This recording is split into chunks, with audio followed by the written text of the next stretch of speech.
Cameroon, Bantou, Africa, Bantou, to the world, Bantou.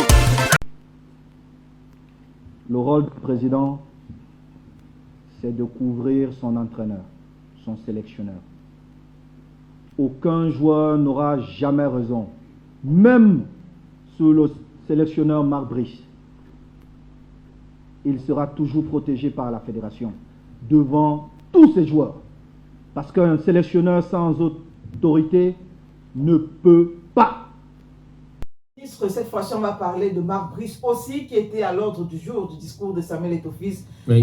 Samuel Eto'o-Fils, notamment ce fameux sujet de vestiaire. Qui est le patron des vestiaires. Qui est le patron des vestiaires. Le président de la fédération n'a pas le droit d'aller au vestiaire. Il n'a pas le droit de s'entraîner avec les joueurs. Et Samuel Eto'o-Fils qui a répondu en demandant, mais ça se passe dans quel pays? En façon de parler, c'est comme s'il voulait dire que c'est la sorcellerie. Oui, exactement. Ça prise un peu la sorcellerie. Vous me dépassez. Je suis un peu dépassé. Oui, parce que lui, il n'avait pas vu ça. Mais le contrat qu'on lui a envoyé, c'était inscrit là-dedans. C'est pour cette raison qu'il était étonné qu'un ministre juriste qui est professeur de l'université peut mettre les clauses comme ça dans un contrat. Des clauses anti-sportives. Oui, il a demandé donc d'aller lire. Bon, quand on dit aller lire, c'est bien sûr aller, si vous n'êtes pas au courant, oui, allez revoir, revisiter les statuts de la FECAFOOT, les règles oui, de la CAF et FIFA et consorts. Donc, il était un peu stupéfait et puis il a dit que voilà, il n'y a que sa signature qui donne l'accès à qui il veut dans les vestiaires. On me dit que je n'ai pas le droit de m'entraîner, de passer un moment avec les lions. Je me dis, c'est incroyable. Dans quel pays,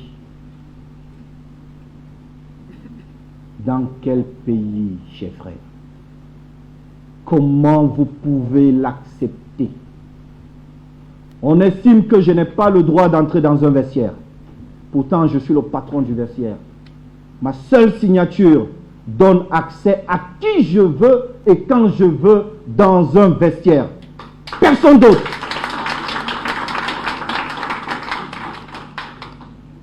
Il faut lire, chers frères. Je vous invite à lire.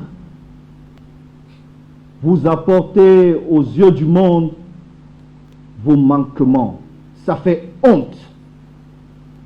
Donc, conclusion, Samuel Eto'o demeure le patron des vestiaires. Samuel Eto'o qui d'ailleurs même a dit que il est, je ne sais pas comment je vais dire, il est une sorte de pare-feu, une sorte de couverture pour Marc Brice. Donc ça veut dire que si Marc Brice a un problème avec les joueurs, en temps normal, Marc Brice doit se retourner vers lui d'abord. C'est-à-dire que la première couverture de l'entraîneur sélectionneur, c'est le président de la fédération. Et il a dit aussi clairement qu'il ne peut pas prendre position contre Marc Brice en faveur des joueurs. C'est pas possible. Il doit protéger l'entraîneur comme il a fait avec Rigobert-Song. En fait, il voulait parler d'André Onana pour que les gens comprennent qu'André Onana a eu un problème avec Rigobert-Song, mais lui, il a pris fait cause pour son entraîneur. Il ne pouvait pas soutenir André Onana. Donc, le même message va à l'endroit de certains joueurs. Si vous avez des problèmes avec votre sélectionneur, sachez que la fédération va soutenir le sélectionneur. Et il a dit aussi que certains joueurs se comportent très mal à l'équipe nationale du Cameroun. Avec leur club, ils ne peuvent pas se comporter comme ils se comportent avec la fédération camerounaise de football. En fait, on a bien compris le message de Samuel Eto'o-Fils hier, mais je vous rassure que M. Eto'o n'est pas prêt à aller dans les vestiaires. On le connaît très bien. Il ne va pas aller si la situation n'est pas tellement apaisée. Il ne va pas aller dans ces brouhaha. De toute façon, on voit aujourd'hui que Marc Brice est en train de s'aligner avec les difficultés qu'il a sur le paiement de son salaire, le mensonge c'est un agent de joueur qui a envoyé le courrier à la FECAFOOT, qui nous a appelé, je crois qu'on a parlé de ça hier, pour nous dire que ce n'est pas lui et qu'il va porter plainte contre ce genre, et qui a dit que Marc Brice n'a pas encore versé toutes ses commissions. Donc on comprend que Marc Brice ne serait pas très honnête avec l'agent. J'ai aussi beaucoup d'amis comme ça, des gens qui m'ont pris beaucoup d'argent, beaucoup d'années, ils viennent seulement ici, là on parle seulement, ils ne parlent pas de l'argent, ils croient qu'on a oublié. Mais bref, il y a des gens comme ça, des choses comme ça qui se passent. Donc c'est lui le patron des vestiaires, il peut signer le document pour envoyer n'importe qui dans les vestiaires et personne ne peut s'opposer. Personne. Donc en fait, cet discours musclé aussi s'adressait, comme tu as dit tout à l'heure, au ministère des Sports.